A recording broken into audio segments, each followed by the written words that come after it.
My husband demanded, "Sign this. You're giving up all our property in my favor."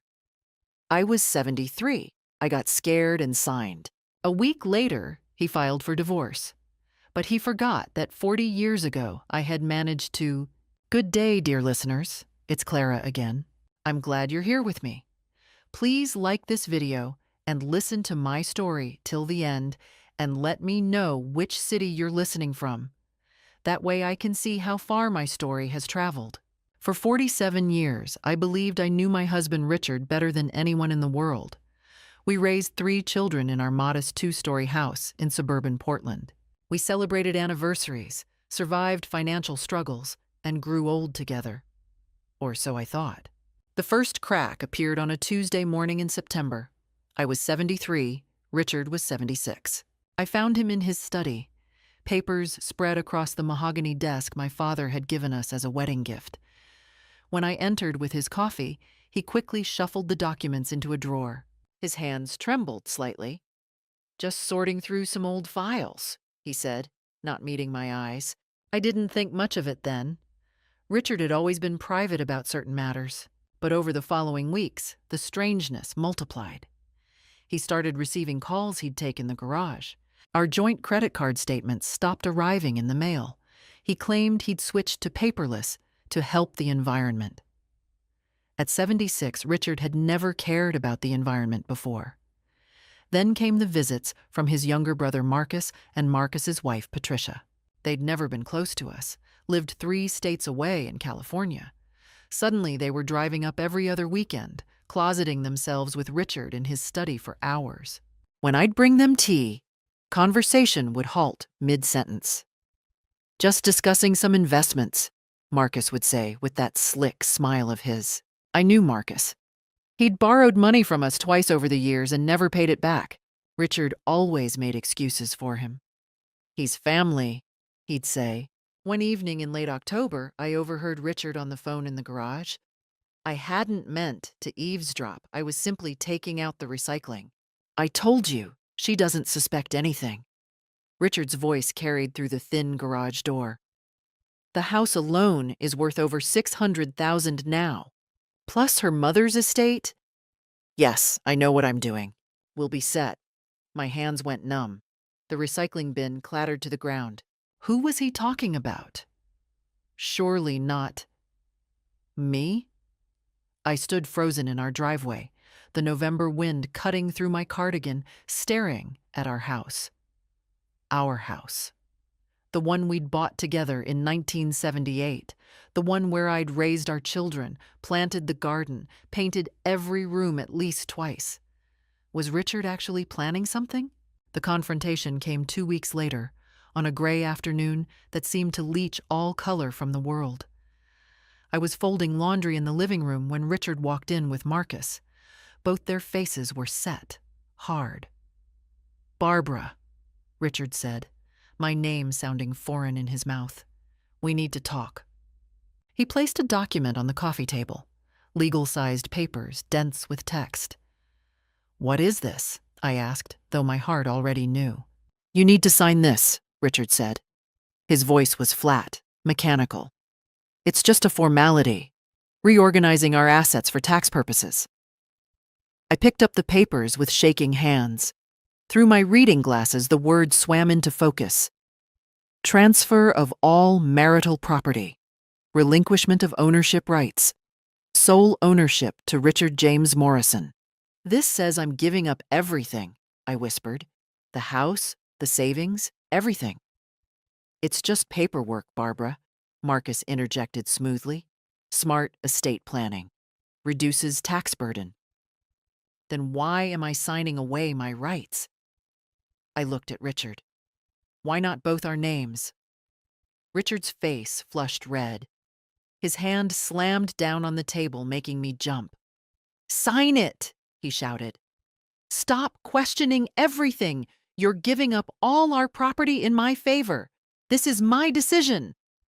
I had never heard him yell like that in 47 years. Never seen that coldness in his eyes. At 73, I suddenly felt every one of my years. My hands trembled. My heart raced. Marcus stood behind Richard like a silent enforcer. What if I refused?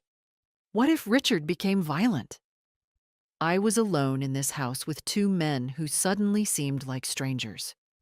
Fear won. With a shaking hand, I signed my name on every line Richard pointed to. Barbara Ann Morrison. Over and over, signing away my life. Good, Richard said, gathering the papers quickly. That wasn't so hard, was it? He and Marcus left the room. I heard them laughing in the kitchen. I sat there in the growing darkness, the pen still in my hand, realizing I had just made a terrible mistake. 1 week later, the divorce papers arrived. The envelope sat on the kitchen counter like a coiled snake.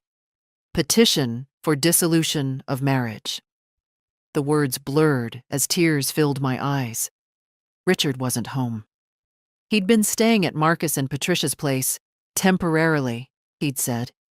Temporary. After 47 years of marriage, I'd become temporary. I made myself read through every page. Richard was filing for divorce on grounds of irreconcilable differences. He wanted the house, my house, sold. Proceeds to go entirely to him based on the property agreement signed November 15th. He wanted the savings accounts, the investment portfolio my mother had left me, even the vintage car that had been my father's. I would get nothing, not even spousal support. The document claimed I had voluntarily relinquished all claims to marital assets. How could I have been so stupid? How could I have signed those papers?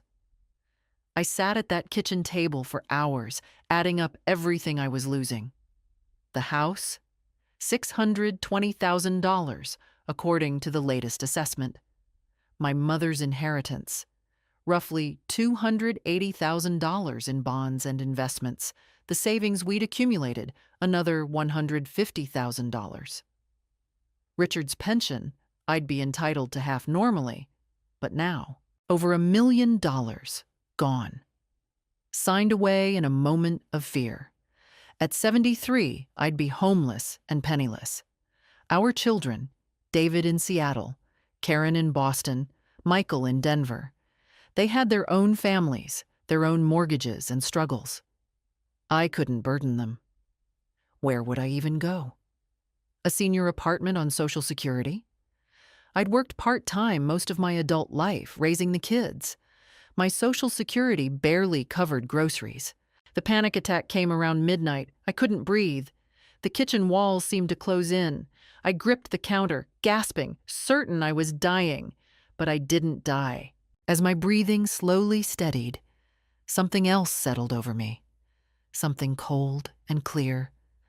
I was not going to let Richard destroy me. I was not going to disappear quietly into poverty while he and Marcus celebrated their con. Because that's what this was. A con. Probably planned for months, maybe years. How long had Richard been pretending to love me while plotting this? I made tea, chamomile, my mother's remedy for everything, and forced myself to think strategically. What resources did I have? What had I overlooked? That's when I remembered. My hand froze halfway to my mouth, the teacup trembling. 40 years ago. The summer of 1985. I had been 33, pregnant with Michael, our youngest. Richard had just started his new job at the aerospace company. We'd been so happy, so hopeful about our future. My mother had pulled me aside during a visit. "Barbara," she'd said, her face serious in a way I'd rarely seen. "I want to give you something. Not for Richard to know about. Just for you." She'd taken me to her lawyer's office in downtown Portland. There, she'd set up a trust. A small piece of property she owned in the Columbia River Gorge, 20 acres of forested land she'd inherited from her parents. Remote, undeveloped, worthless at the time. "Men change," my mother had said quietly. "I loved your father, but I watched my friends lose everything in divorces. This land is in your name only. A trust your husband cannot touch. Don't tell Richard." Keep the documents safe. Hope you never need it, but if you do. I had put those documents in my safety deposit box at the bank. The box Richard didn't know existed, opened with money from my part-time bookkeeping jobs. Over 40 years, I'd received annual property tax bills, tiny amounts, $200 or $300, which I'd paid from my small personal checking account. I hadn't thought about that land in years. It was just forest, after all. No road access, no utilities. But what was it worth now? The Columbia River Gorge had exploded in value. Hiking trails, tourism, wealthy Portland families building vacation homes. My hands shook as I opened my laptop. A gift from Karen last Christmas. I searched for comparable properties in the area. My breath caught. 20-acre lots in the gorge were selling for $400,000. Sometimes more. I had an asset. An asset Richard knew nothing about. An asset he couldn't claim because it wasn't marital property.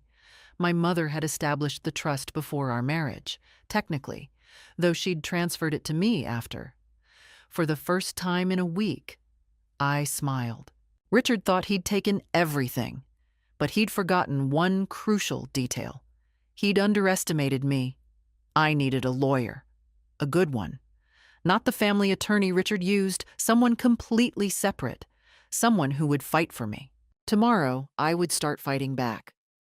Tonight, I finally slept. The law office of Jennifer Chen was nothing like the mahogany-paneled establishment where Richard's attorney worked. It occupied the third floor of a converted warehouse in northeast Portland, all exposed brick and large windows. Jennifer herself was in her early 40s, sharp-eyed, with a reputation for taking on difficult divorce cases. "Mrs. Morrison," she said, shaking my hand firmly. "Tell me everything." I did. The entire story spilled out. Richard's strange behavior, Marcus's involvement, the coerced signature, the divorce papers. Jennifer listened without interrupting, taking notes on her laptop. When I finished, she leaned back in her chair. "The document you signed is problematic," she said honestly, "but not necessarily fatal to your case. You were coerced, that's duress. You're elderly." "I'm 73, not senile," I interrupted. She smiled slightly. "Poor choice of words. You're a senior citizen who was intimidated by two men into signing away your rights without independent legal counsel present. That's textbook duress. We can fight this." Relief flooded through me. "And the land? The trust my mother set up?" Jennifer's expression brightened. "That's separate property, established before marriage, never commingled with marital assets. If you've been paying the property taxes from a separate account, it's even cleaner. Richard has no claim to it whatsoever." "How much would it cost to fight him?" "My retainer is $15,000, Jennifer said gently. "I know that's steep, but I can get a loan against the land," I said. "I checked this morning. The bank said they could do a property equity line." Jennifer nodded approvingly. "Smart. Here's what we're going to do.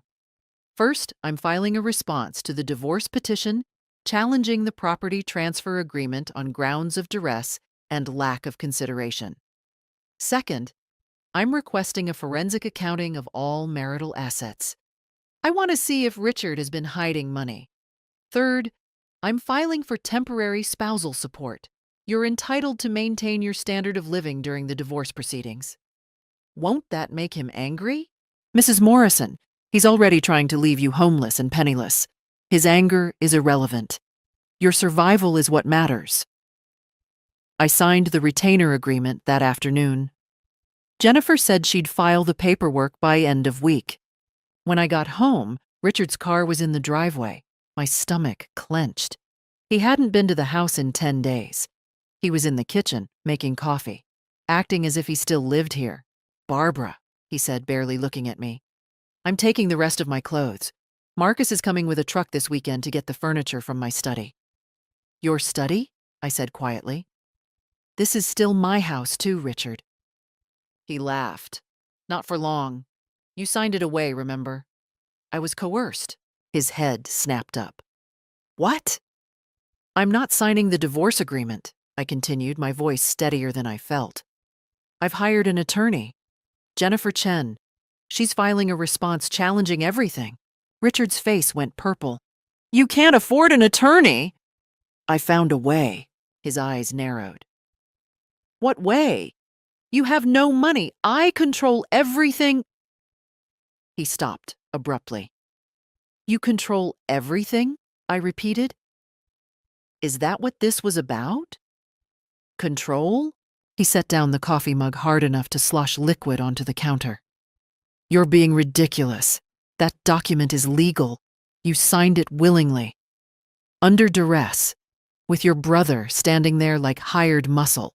Marcus was just, Richard sputtered. The front door opened. Marcus walked in without knocking. Richie, the truck's out. He saw me and stopped. Barbara. Marcus, I said coldly. I was just telling Barbara she's wasting her time with lawyers, Richard said. Marcus's expression hardened. You hired a lawyer? Bad move, Barbara. Very bad move. You're just going to drain whatever little money you have left fighting this. Richard has rights to everything. You signed it over. We'll see what a judge says about that. Judges side with whoever has better lawyers, Marcus said smoothly, and Richard can afford the best. You're throwing away what little you have. Get out of my house, I said. Both of you. It's not your house, Richard started. Until a judge says otherwise, I have every right to be here. You moved out. This is my residence. Now leave before I call the police. They left, but not before Richard turned at the door. You're making a huge mistake, Barbara. This is going to destroy you. After they drove away, I locked every door and window.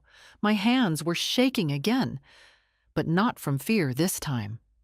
From anger. That evening, Jennifer called. Mrs. Morrison, I've been going through public records. I found something interesting. Your husband opened 3 new credit cards in the last 6 months. Combined credit limit of $120,000, all maxed out. What did he spend it on? I don't know yet, but I'm going to find out. This could be dissipation of marital assets, spending money deliberately to keep it from you in the divorce.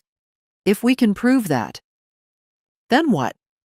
Then he's going to have to account for every penny, and the judge is not going to be happy.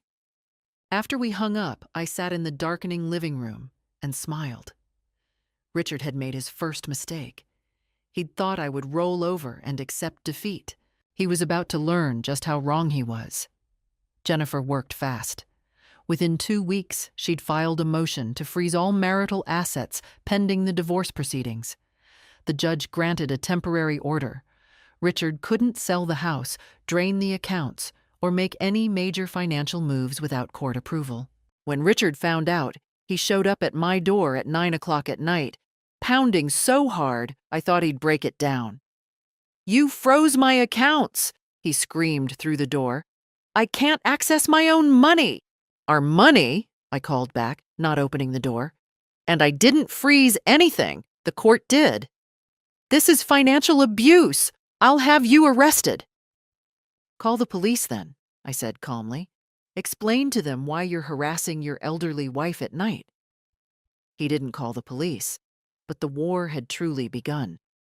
Jennifer's forensic accountant was a meticulous woman named Diane, who treated financial records like archaeological treasures. Within a week, she'd uncovered Richard's trail. The $120,000 in credit card debt? He'd transferred it all to Marcus. Cash advances, balance transfers. Marcus had been receiving money for months. This is fraud, Jennifer said when we met in her office.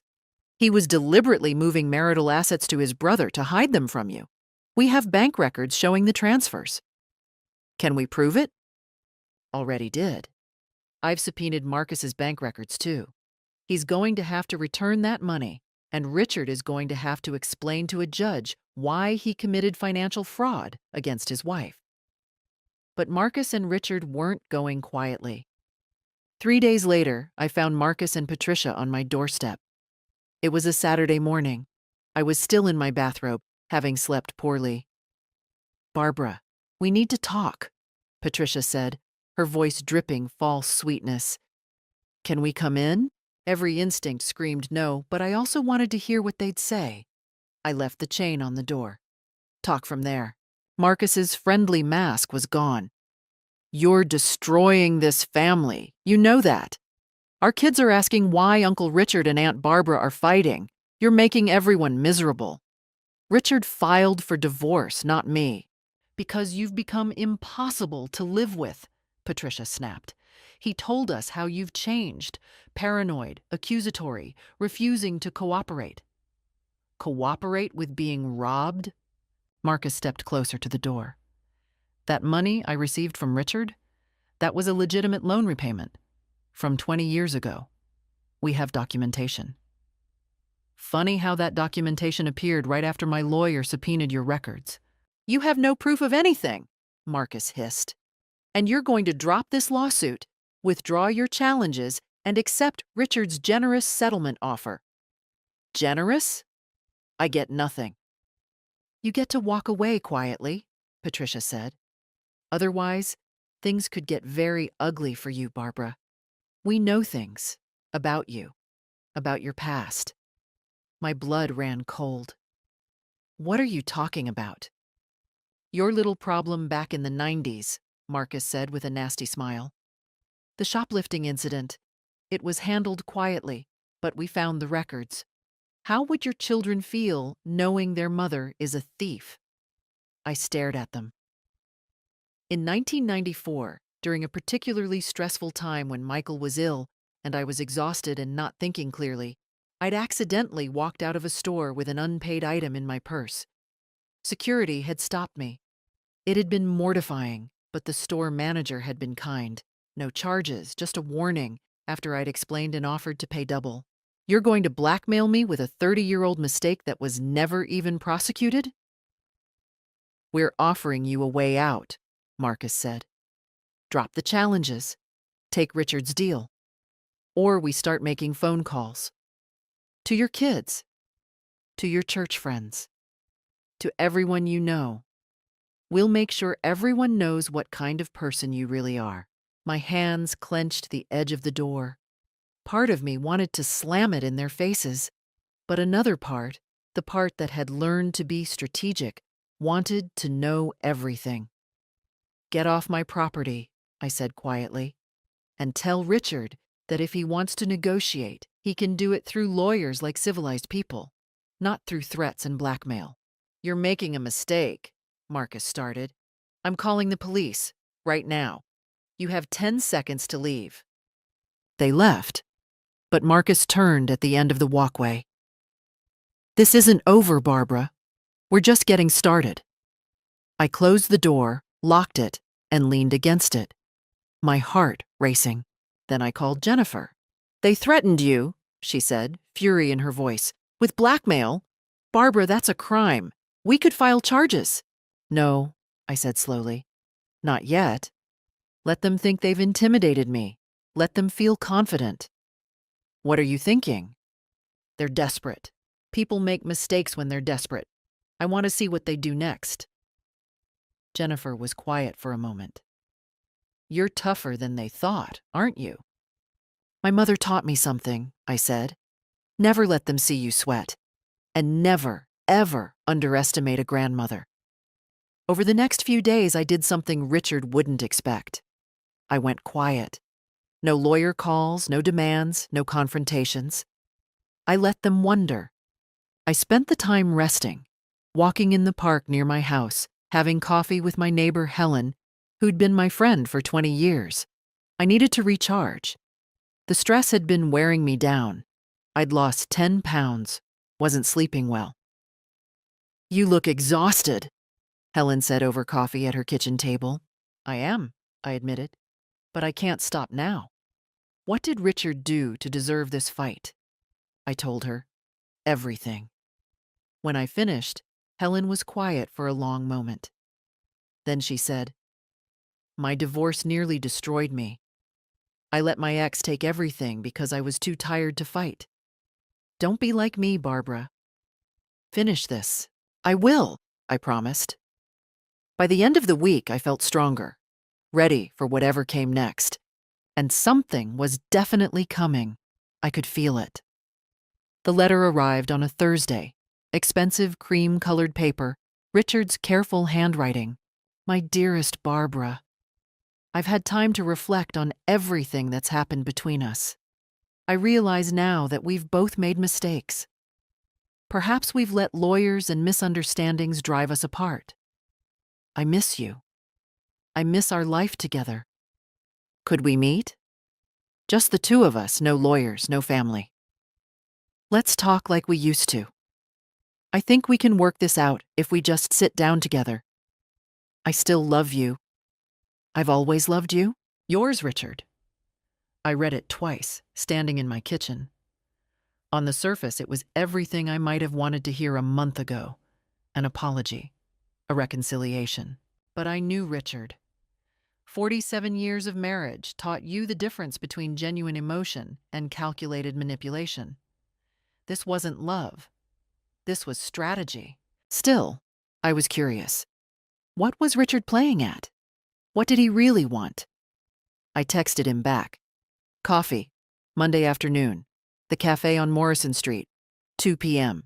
Public place, daytime, people around, safe. Jennifer was less enthusiastic when I told her. He's going to try to get you to drop the case, she warned. Promise you won't sign anything, agree to anything, without calling me first. I won't. I just want to hear what he has to say. Monday came.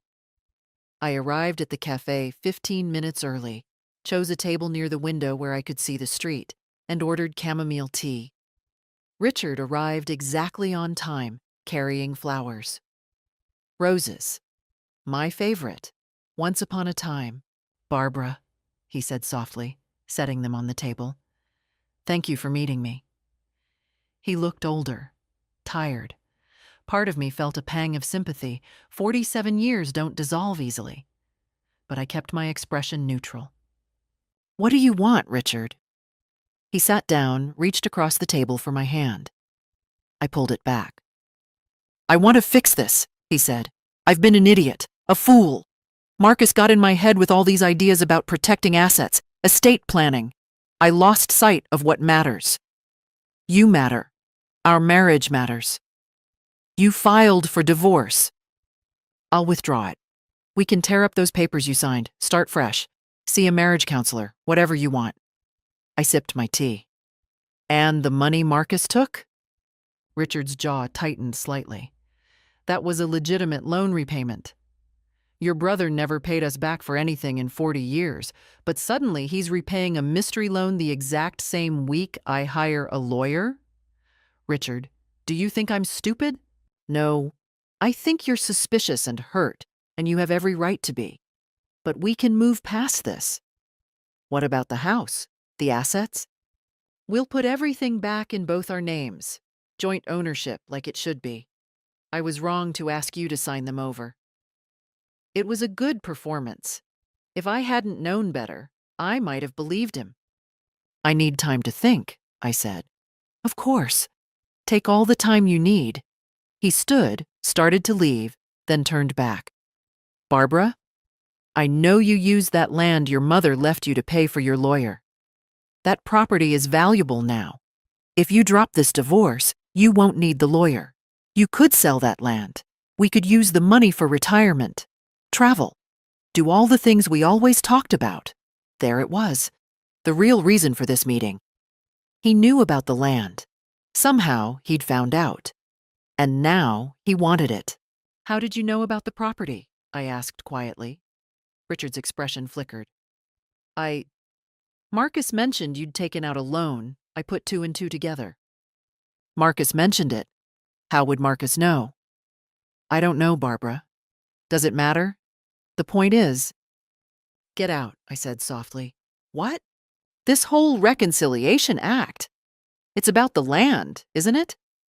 You thought if you sweet-talked me, I'd drop the divorce, and then eventually you'd convince me to sell the property, and share the money with you. Or maybe you already have another plan to take it. Richard's mask cracked. You're being paranoid. I'm being smart. For the first time in years, I'm seeing clearly. And I see you, Richard. Finally, I really see you. I stood up, leaving the roses on the table. Have your lawyer contact my lawyer. That's the only communication I'll accept from now on. I walked out of the cafe without looking back. When I got home, I called my daughter Karen in Boston. Mom, is everything okay? I hadn't told the children about the divorce yet. I'd been trying to protect them, keep them out of it. But I couldn't do this alone anymore. Karen, I need to tell you something about your father and me. I told her everything. The whole story came pouring out. Karen was silent for a long moment after I finished. Then, that son of a bitch. Mom, I'm coming home. This weekend. You shouldn't be dealing with this alone. You have work, the kids. Nothing is more important than this. I'm calling David and Michael too. We're family.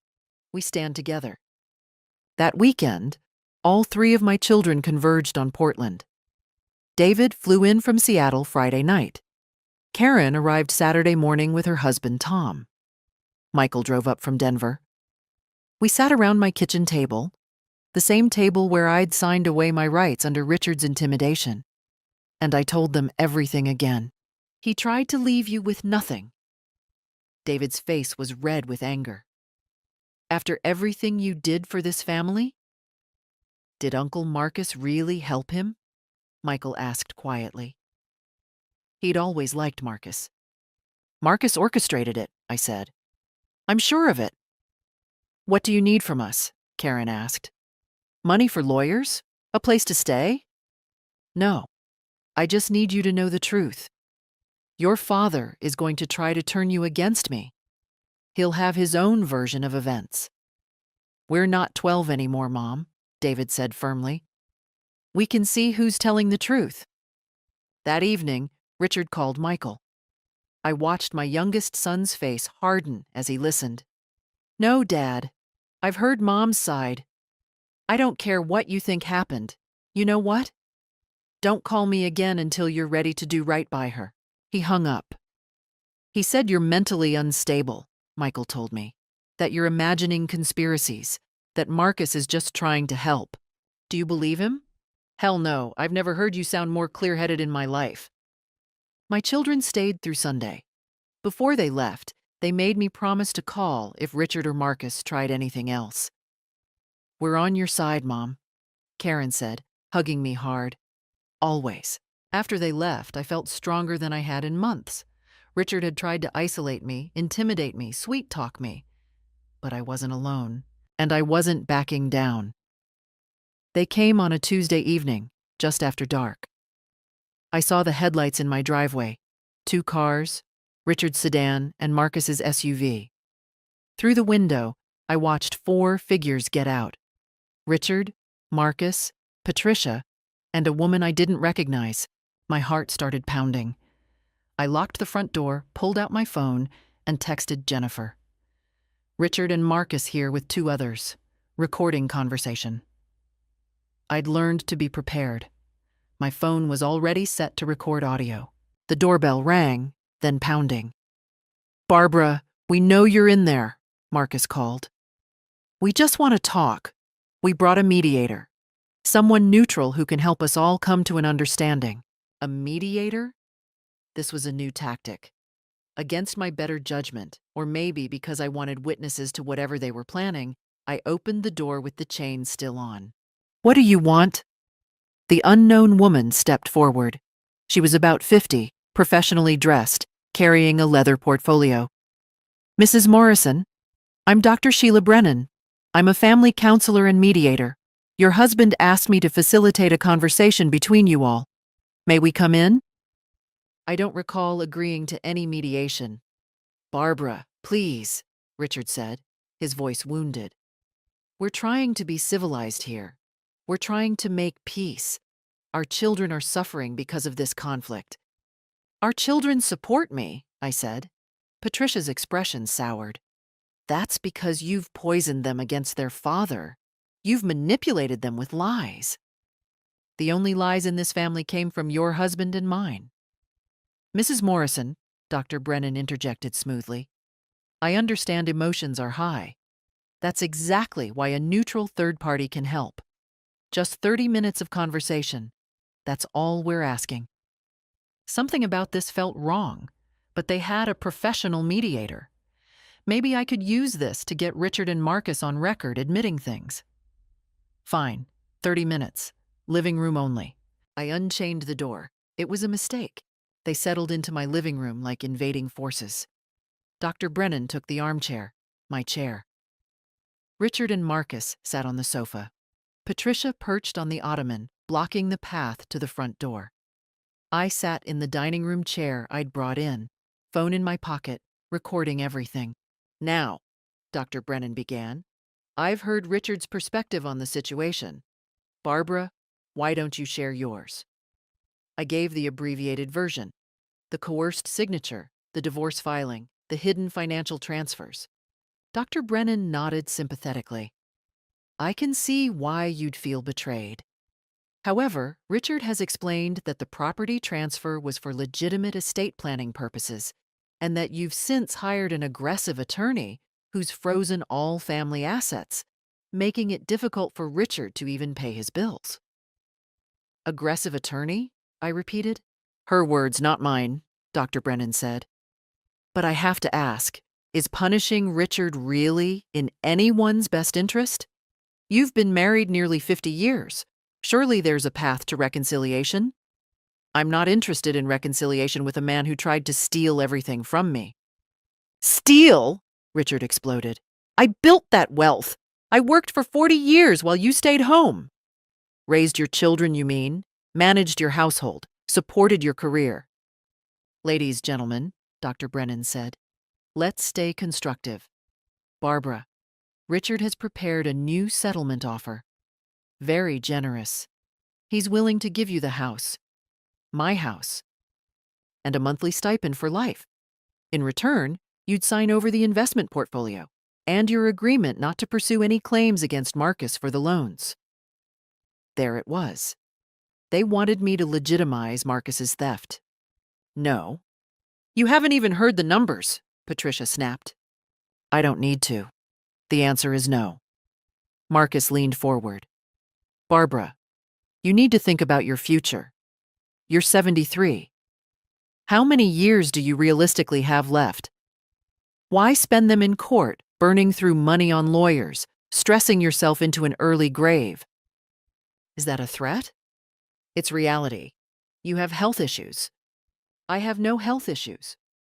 You're clearly under enormous stress, not thinking clearly. Dr. Brennan can attest that your behavior today has been irrational and hostile. I looked at Dr. Brennan. Her expression was carefully neutral, but something in her eyes. You're not a real mediator, are you? I said slowly. You're someone Marcus hired. Maybe an actress. Maybe a friend. But you're not neutral. Dr. Brennan's mask slipped for just a second. Mrs. Morrison, I'm a licensed family therapist. Then you'd know that ethical mediators don't come to someone's home unannounced at night with only one party's perspective. Let me see your credentials.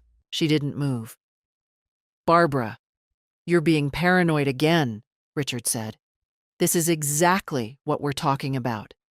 You've become suspicious, hostile, impossible to reason with. Get out of my house. We're trying to help you, Patricia shrilled. You're going to lose everything. The judge will see you're incompetent, unstable. I said, get out. Marcus stood slowly. All pretense of friendliness was gone. You're making the biggest mistake of your life. You think you're winning because you've got our assets frozen? We'll bury you in legal fees. We'll drag this out for years. You'll die before this is settled, Barbara. Is that what you want? What I want is for you to leave my property, now, or I'm calling the police. Call them, Marcus sneered. Tell them you're harassing your elderly husband who just wants to settle things peacefully. I pulled out my phone, dialed 911. Yes, I need police at 1247 Elm Street. My estranged husband and his family have entered my home and are refusing to leave. Richard's face went pale. You're calling the cops on me? You don't live here anymore, Richard. You're trespassing. They left finally, but the fury in Marcus's eyes was terrifying. At the door, he turned back. You're going to regret this. We were offering you a way out. Now we're going to destroy you. After they'd gone, I stood in my living room, shaking. The police arrived 10 minutes later. I gave a statement, showed them the divorce papers proving Richard had moved out. You might want to consider a restraining order, ma'am, the younger officer said, if they come back. After they left, I sat in the darkness, my heart still racing. They'd tried kindness. They'd tried intimidation. Now they were threatening all-out war. Part of me was terrified. But another part, the part that had been growing stronger these past weeks, was grimly satisfied. Let them show their true colors. Let them make mistakes in their anger. I was ready. The courthouse was granite and glass, imposing and cold. The divorce hearing was scheduled for 9 a.m. on a Friday in late February, 3 months after this nightmare had begun. Jennifer had prepared me well. Just answer the questions honestly and calmly. Don't let Richard's lawyer provoke you. We have the evidence. We have the truth. That's all we need. I wore my navy blue suit, the one I'd bought for Karen's wedding. I wanted to look dignified, capable, not like the frightened woman who'd signed away her rights in her living room. Richard arrived with his attorney, Howard Finch, a silver-haired man in an expensive suit. Marcus and Patricia sat in the gallery behind them. All three stared at me with barely concealed hatred. My children sat behind me. David, Karen, and Michael had all taken time off work to be here. Their presence steadied me. Judge Patricia Reeves was in her 60s, sharp-eyed and no nonsense. She'd reviewed all the pre-trial filings. Now she wanted to hear directly from us. Mr. Finch, you may begin, she said. Finch stood. Your Honor, this is a straightforward dissolution of marriage. Mrs. Morrison signed a clear, legal document transferring property rights to my client. She now suffers from buyer's remorse and has hired an attorney to overturn a valid agreement. Ms. Chen, the judge said. Jennifer rose. Your Honor, Mrs. Morrison signed that document under duress, without legal counsel, while being intimidated by 2 men. Furthermore, we have evidence that Mr. Morrison has been systematically hiding and dissipating marital assets with help from his brother, Marcus Morrison, in preparation for this divorce. Strong accusations, Judge Reeves said. I'll hear testimony. Mr. Morrison, please take the stand. Richard was sworn in. Finch walked him through the story they'd prepared, how he'd asked me to sign the papers for estate planning, how I'd seemed to understand, how I'd only objected after becoming influenced by my attorney. Did you threaten your wife? Finch asked. Never. I raised my voice in frustration, perhaps, but I never threatened her. Was your brother Marcus present? Yes, but only as a witness to the signature. Jennifer's cross-examination was surgical. Mr. Morrison, you testified you asked your wife to sign for estate planning purposes. Yet you filed for divorce 1 week later. Did you know you were going to file for divorce when you asked her to sign? Richard hesitated. The marriage had been troubled. Yes or no, please. I was considering it. So you asked your 73-year-old wife to sign away all her property rights, knowing you were about to divorce her? The estate planning was legitimate. Mr. Morrison, did you receive $120,000 from cash advances on 3 credit cards between August and October of last year? Finch objected. Relevance? Goes to dissipation of assets, Your Honor, Jennifer said. I'll allow it, Judge Reeves said. Mr. Morrison? I took some cash advances, yes. And where did that money go? Various expenses. Did it go to your brother Marcus? Richard's face reddened. Some of it. He had loans to repay. Loans from 30 years ago that you suddenly remembered when your wife hired an attorney? Those were legitimate. Mr. Morrison, we subpoenaed your brother's bank records. The deposits match your cash advances to the day. Before October, Marcus Morrison had no documented loans from you. The paper trail you created appeared after my client hired counsel. Isn't that correct? I don't remember the exact. The bank records don't lie, Mr. Morrison. You systematically moved marital assets to your brother to hide them from your wife before filing for divorce. Yes or no? It wasn't like that. Your Honor, I'd like to call Marcus Morrison to the stand, Jennifer said. Marcus looked like he wanted to run, but he'd been subpoenaed. He had no choice. Under oath, Marcus was less smooth. Jennifer hammered him with questions about the money, the timing, the suddenly appearing loan documentation. Mr. Morrison, did you advise your brother to have his wife sign over property before filing for divorce? I gave him general advice about protecting assets. Protecting from whom? His wife of 47 years? In divorce situations, it's smart to defraud your spouse? To hide money? To coerce signatures? Objection! Finch shouted. Sustained, Judge Reeves said. Ms. Chen, rephrase. But the damage was done. Marcus was sweating, contradicting himself, getting tangled in his story. When I took the stand, I was calm. I told the truth simply and clearly. The intimidation, the fear, the signature, Richard's coldness, Marcus's threats, the fake mediator. Did you understand what you were signing? Jennifer asked. Yes. I was signing away my life, but I was afraid. My husband had never spoken to me that way, never looked at me with such contempt. I thought if I didn't sign, something worse would happen. Do you want to be divorced from your husband? I looked at Richard. He stared back, his expression hard. No, I said honestly. I wanted to spend my old age with the man I married, but that man is gone. The person sitting over there is a stranger. So yes, I'll accept the divorce, but I won't accept being robbed. The hearing lasted 6 hours. By the end, Judge Reeves had heard enough. I'll issue my ruling in writing within 2 weeks, she said, but I'll give you my preliminary thoughts now. Mr. Morrison, the evidence suggests a pattern of financial misconduct and marital asset dissipation. The property transfer document Mrs. Morrison signed appears to have been obtained through duress and will likely be voided. I'm continuing the freeze on all assets pending final distribution. Temporary spousal support will be paid by Mr. Morrison to Mrs. Morrison in the amount of $4,000 monthly.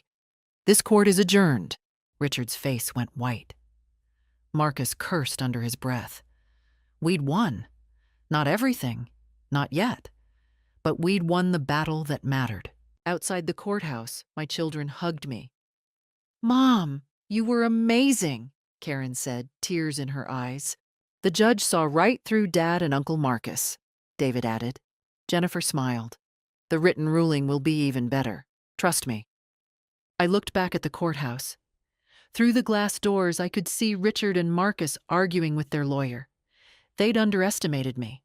They'd thought I was weak. They'd learned otherwise. Judge Reeves's written ruling arrived 2 weeks later. Jennifer called me the moment she'd finished reading it. Barbara, sit down. You're going to want to be sitting for this.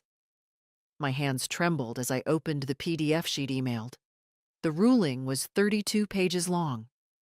I skipped to the conclusion. The court finds that the property transfer agreement signed by Barbara Morrison on November 15th was obtained through duress and undue influence and is hereby void and unenforceable. All property rights revert to their status before the agreement was signed. Furthermore, the court finds that Richard Morrison engaged in systematic dissipation of marital assets by transferring $120,000 to his brother Marcus Morrison under false pretenses. Marcus Morrison is hereby ordered to return the full amount, plus interest, within 30 days. The court finds Richard Morrison's conduct during these proceedings to be dishonest and undertaken in bad faith. As such, the court awards Barbara Morrison the marital home at 1,247 Elm Street, valued at $620,000 as her sole and separate property, 75% of all remaining marital assets, including savings, investments, and Richard Morrison's pension, of which she is awarded 60% rather than the standard 50%. Permanent spousal support of $5,500 per month until her death or remarriage, $85,000 in attorney's fees to be paid by Richard Morrison, Barbara Morrison's separate property, including the trust property in the Columbia River Gorge, remains her sole and separate property. Richard Morrison is awarded 25% of remaining marital assets, his personal belongings. No claim to spousal support.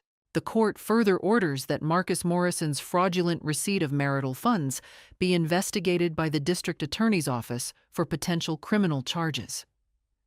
I read it 3 times to make sure I wasn't misunderstanding. I'd won. Everything. The house was mine. The money was mine. The land my mother had given me was protected. And Richard had to pay me every month for the rest of my life. But it was the final paragraph that made me smile. This court does not look favorably upon attempts to defraud a spouse of nearly 50 years through intimidation and financial manipulation. Mr. Morrison's conduct has been reprehensible. Mrs. Morrison is entitled to security and dignity in her retirement years, which this ruling aims to provide. Jennifer was laughing when she called back. Did you see the part about criminal investigation? Barbara, Marcus could face charges for receiving stolen property. This is even better than I hoped. Richard's lawyer filed an appeal, of course. But appeals take money, and Richard's assets were now severely limited. The temporary support became permanent. Every month, like clockwork, $5,500 appeared in my account. The house sale Richard had hoped for never happened. Instead, I stayed in my home. The home I'd made, the home I'd raised my children in. Marcus had to sell his house in California to repay the $120,000. Patricia called me once, screaming about how I'd destroyed their lives. I hung up on her. The Columbia River Gorge property. I kept it for a year, then sold it for $485,000. I used some of the money to travel, something Richard and I had always talked about, but never done. I went to Italy with Karen, to Scotland with David. Michael and I visited the Grand Canyon. The rest I put in trust for my grandchildren's education. Richard, meanwhile, moved into a small apartment in Beaverton. The 25% of assets he received wasn't nothing, but it wasn't the fortune he'd planned on. His lifestyle had to change dramatically. No more country club, no more expensive dinners, no more playing the successful retiree. I heard through mutual friends that he and Marcus weren't speaking anymore. The criminal investigation into Marcus went nowhere. Not enough evidence for charges, apparently, but the public record of the case was enough. Marcus's reputation in his business community was destroyed. Patricia divorced him 6 months later. Richard tried to contact me once, about a year after the divorce was final. He sent another letter. Barbara, I know I don't deserve your forgiveness, but I'm asking for it anyway. I was a fool. I listened to the wrong people. I threw away the best thing in my life. Can we at least be friends? I tore up the letter without responding. Some betrayals can't be forgiven. Some bridges once burned can't be rebuilt. He'd shown me who he truly was. I believed him. My lawyer, Jennifer, became a friend. We had lunch once a month, comparing notes on our lives. You know what the best part of your case was? She said one day. Watching you transform. You came into my office terrified and defeated. You left a warrior. My mother would be proud, I said. She tried to teach me to always have something of my own, something no one could take. I finally understood why. The final blow to Richard came from an unexpected source. Our children. David, Karen, and Michael had tried to maintain relationships with their father after the divorce, but Richard couldn't help himself. He kept making excuses, blaming me, asking them to understand his side. At Christmas dinner, which I hosted at my house with all my children and grandchildren, Karen told me what had happened. Dad called last week and asked to borrow money, said his rent was going up and his budget was tight. I asked him what happened to his assets from the divorce. He said you'd taken everything. What did you say? I told him I'd read the court ruling. I knew exactly what he'd tried to do to you. Then I hung up. Michael and David did the same when he called them. You didn't have to do that, I said quietly. Yes, we did. He made his choices. He has to live with the consequences. That evening, watching my grandchildren play in the home I'd fought to keep, I felt something I hadn't felt in years. Peace. Richard had tried to erase me, to leave me with nothing. Instead, he'd lost everything that mattered, and I had everything I needed. 2 years after the divorce, my life had transformed completely. I painted again, watercolors of the Oregon coast, sold 3 pieces at a local gallery. Helen and I took pottery classes, laughing like teenagers. I joined a book club with women who'd survived their own battles. My children visited constantly. Karen brought the grandchildren every summer. Michael bought a beach house. I spent weekends watching the ocean, breathing freedom. The $5,500 monthly support arrived like clockwork. I started a scholarship fund for divorced women. 3 got $5,000 yearly. The Eleanor Morrison Fund, after my mother. I traveled. Greece, Ireland, Japan, all the places Richard said we'd visit someday. Meanwhile, Richard's life collapsed. His rent tripled. He moved to a worse neighborhood, drove a 15-year-old Honda. Country club membership canceled. He developed diabetes, high blood pressure, had a heart attack. Marcus fell harder. Patricia divorced him. He fled to Arizona, but his ruined reputation followed. A former partner sued for fraud. Marcus drowned in legal fees. He begged Richard for help. Richard had nothing. The brothers stopped speaking. Patricia remarried in San Diego, cut all Morrison ties. A friend whispered, I saw Richard at the food bank. I felt no vindication, just freedom. My 76th birthday filled my backyard. 25 people, 3 generations, pure joy. That night, alone under stars, I thought about the frightened woman who'd signed those papers. I barely recognized her. I'd spent 50 years being Richard's wife. Now I was just Barbara. And that was everything. To anyone listening, protect yourself. Not because you expect the worst, but because love doesn't guarantee loyalty. Have your own account, your own property, your own escape route. And if someone tries to take everything from you, fight. No matter your age, no matter how tired you are. What would you have done in my place? Thank you for listening to my story.